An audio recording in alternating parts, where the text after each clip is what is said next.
Why Omar Khadr must never die.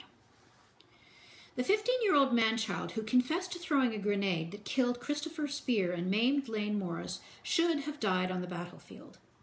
But not so, says the medic who saved his life.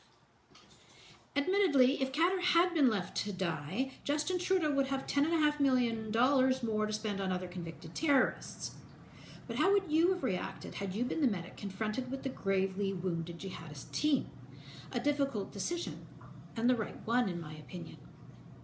Had Khadr succumbed to his injuries that day, we would not be having these discussions. Maclean's magazine would have had to find another victim hero to grace their front cover. And 71% of Canadians would not have to continually apologize for their government's misguided actions. Of course, had Trudeau known that the populace was going to react so viscerally to his poorly thought-out decision, perhaps he would have allowed himself to be led down a different path by his handlers, whom we know are really the force behind everything that this Prime Minister does.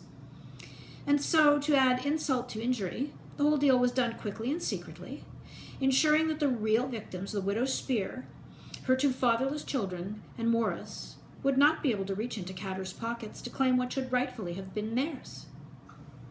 If Khadr were truly sorry, as he claims to be, why does he not do the morally correct thing and donate the money to the people whom he harmed?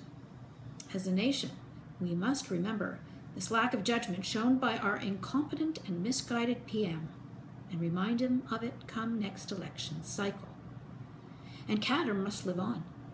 Like other psychopaths before him, Karla Homolka and O.J. Simpson, to name just two, because regardless of the technicality of the law, these deals with the devil will ultimately become our undoing as a society if we're not careful to put the right people in charge of our nation and its integrity.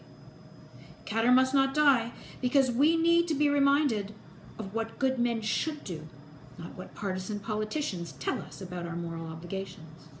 We must strive at all costs to right this topsy-turvy circus before our nation becomes a haven for terror and us the laughingstock of the Western world.